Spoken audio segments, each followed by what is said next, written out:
Shalom Bapak Ibu Saudara, apa kabar? Saya berharap Bapak Ibu Saudara dalam keadaan baik, sehat, dan dalam penyertaan Tuhan. Jumpa lagi dalam Renungan Harian, kali ini dengan judul Tujuan Hidup di Dunia yang Rusak. Mungkin kita bertanya, kenapa di dunia yang rusak? Apakah dunia yang rusak akan menghalangi rencana Tuhan untuk keselamatan kita?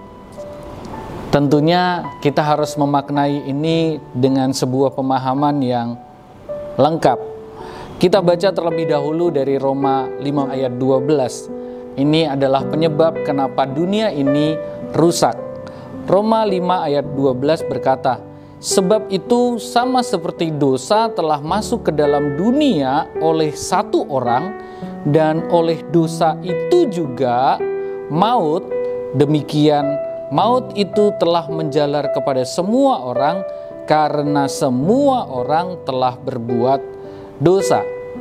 Jadi kita hidup di dunia yang telah rusak itu karena dosa. Karena dosa telah masuk ke dalam dunia ini hanya karena satu orang. Siapakah itu? Yaitu Adam. Namun kebenaran ternyata tidak berhenti di situ.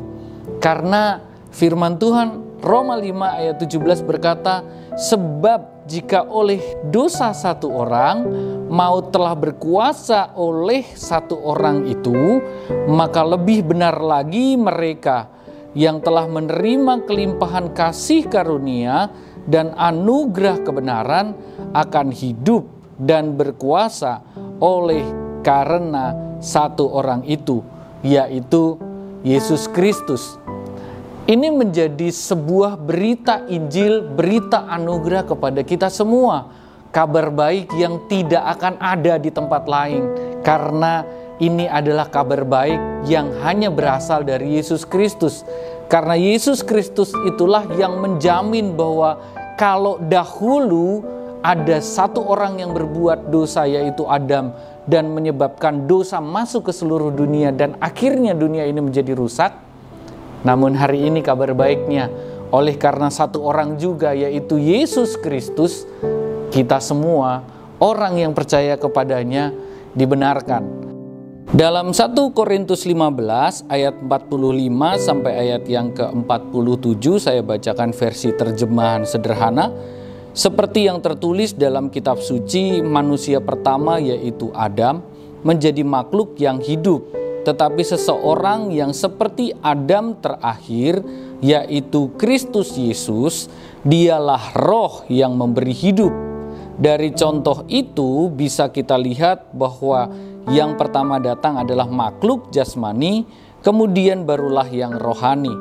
Manusia pertama yaitu Adam diciptakan dari debu tanah, sedangkan dia yang digambarkan sebagai Adam kedua yaitu Tuhan Yesus berasal dari surga. Ini yang dimaksud dengan manusia yang kedua adalah Yesus Kristus. Dia berasal dari surga, dialah roh yang menghidupkan, oleh sebab itu dia lebih berkuasa daripada Adam. Kalau Adam membawa dosa kepada dunia, tetapi kalau Kristus membawa kehidupan kepada dunia.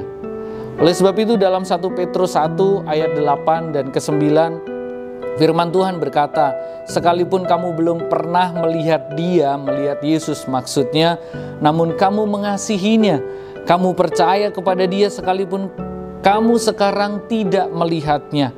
Kamu bergembira karena sukacita yang mulia dan yang tidak terkatakan, karena kamu telah mencapai tujuan imanmu, yaitu keselamatan jiwa." Ini menjadi menarik kenapa di situ poinnya adalah tujuan iman kita, yaitu keselamatan jiwa.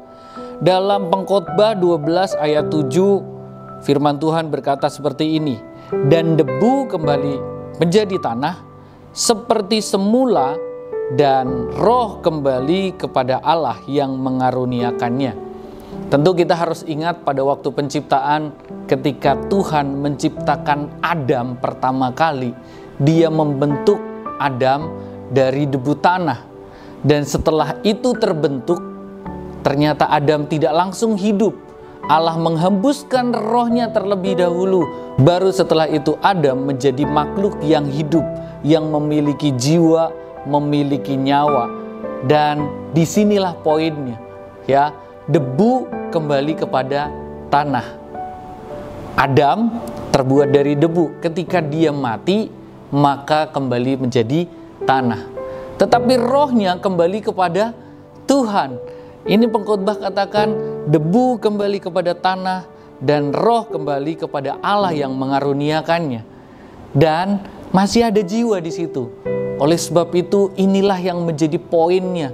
Ternyata keselamatan jiwa yang dimaksud adalah ini. Pada akhirnya nanti roh yang ada di dalam kita akan kembali kepada Allah. Dan tubuh kita yang fana ini, yang terbuat dari debu ini, pada akhirnya akan kembali kepada tanah.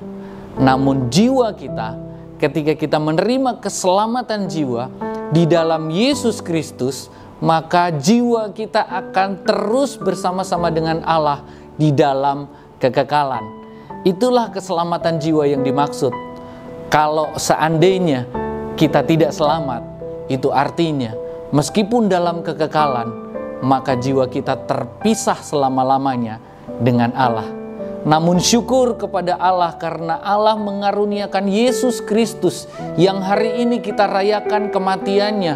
Hari ini kita rayakan bahwa dia berkorban di kayu salib untuk menebus setiap kita. Supaya apa? Supaya jiwa kita diselamatkan. Dan ketika kita pun pada akhirnya nanti mati menghembuskan nafas yang terakhir, tetapi jiwa kita akan terpelihara sempurna, hidup dalam kekekalan bersama dengan Yesus Kristus, Tuhan dan Allah kita. Oleh sebab itu, biarlah engkau terus berjalan bersama dengan Dia, terus mengiring Dia, berjalan bersama-sama dengan Kristus, mulai hari ini bahkan sampai selama-lamanya. Tuhan Yesus memberkati dan selamat merayakan Hari Jumat Agung. Immanuel.